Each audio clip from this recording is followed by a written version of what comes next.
Hello everyone, welcome back to my channel. Today we are going to see about turning machines, on which I have got two research papers, that is verifying whether one-tape turning machines run in a linear time and verifying time complexity of turning machines. So basically this topic is based on theory of computation.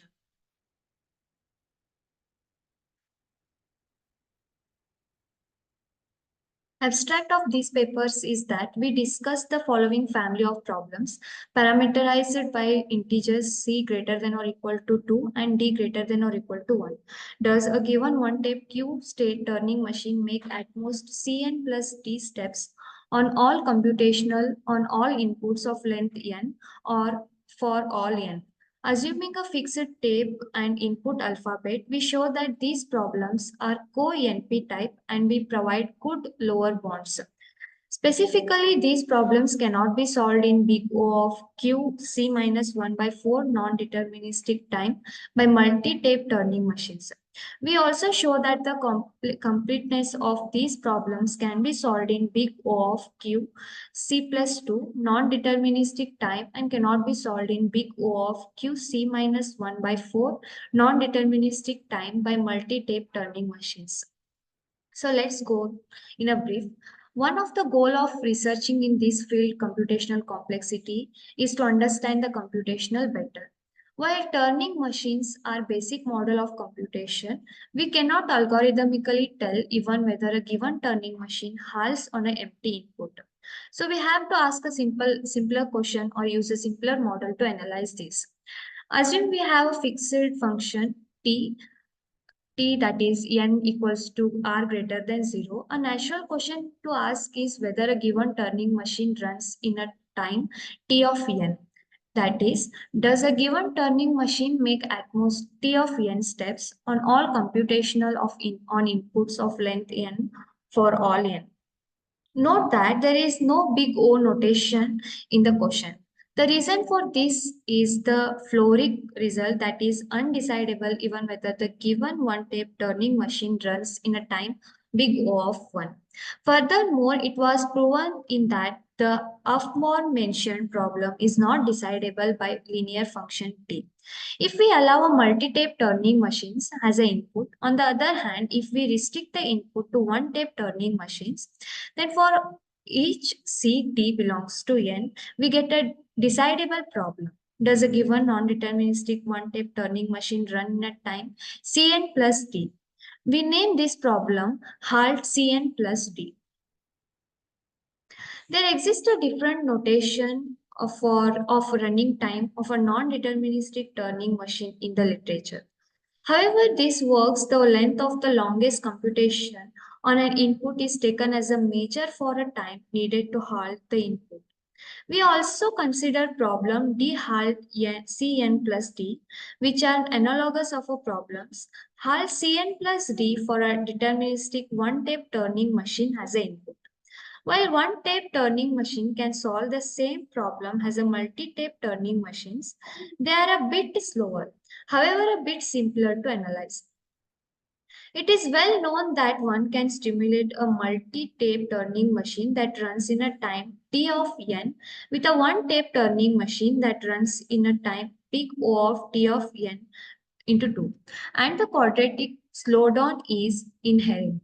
On the other hand, a thing that makes the analysis of one-tape turning machines simpler are crossing sequences. They were first studied in 1960s by Haney, and who proposed one of the most well-known properties of one-tape linear deterministic turning machines. They recognize only regular languages. Hartmanis extended this result to one-tape deterministic turning machines that run in a time big O of n log n, and it was furthermore extended to non-deterministic turning machines by Kosavsky and Tadaki, Yamakami, and Lin.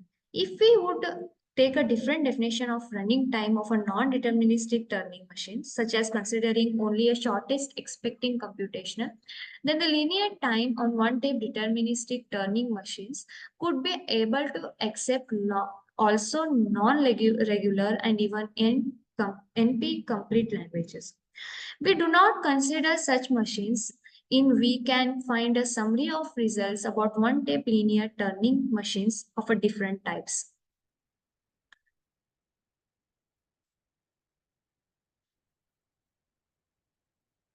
Methodology is that define the problem, specify the input size n, that is the length of the input string, clarify what it means to a run in a linear time, that is the machine's number of steps should grow proportionally to n. Next is tape moment count, that is track how the tape head moves across the input tape. In a linear time turning machine, the tape head should make no more than big O of n moves. Next, state the transition, that is state transition. Examine the transition function.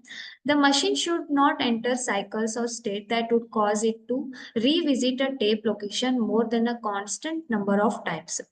Analyze the loops. If the turning machine has loops, for example, when checking multiple characters, verify that they iterate only in a constant number of times for each input character, contributing to the overall big O of n steps. Next is function count. That is, check the transition table for any function that are called repeatedly. Each function should complete its task with at most big O of n steps.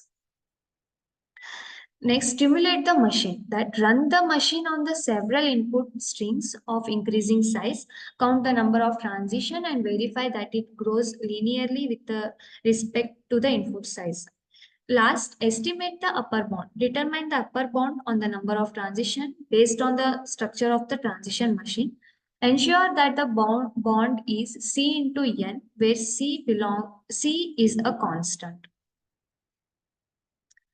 Turning machine basics. One tape turning machine uses a single tape and a head to read or write symbol based on the machine's transition state.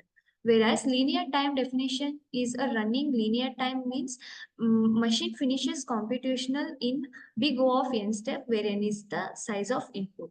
So these are some of the steps to be followed. That is one tape challenge, key verification, direct read, avoid exclusive moves, worst case analysis, and the state transitions.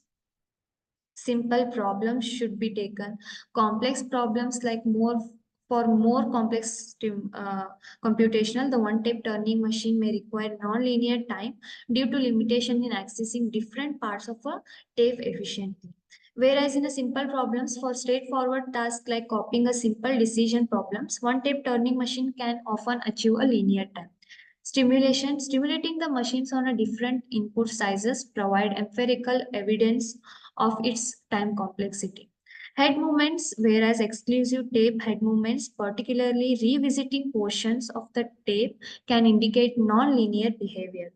Function of input size. The number of steps should be linear function of an input size to confirm big O of n performance. Memory usage. Though irrelevant to time complexity, consider how efficiently the machine uses its single tape for space as well. Optimization. A one tape machine can be optimized by a linear time in a specific scenarios such as left to right phrasing without backtracking. Conclusion.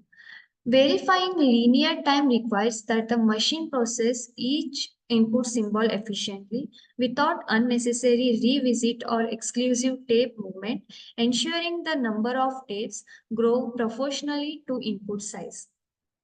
Thank you.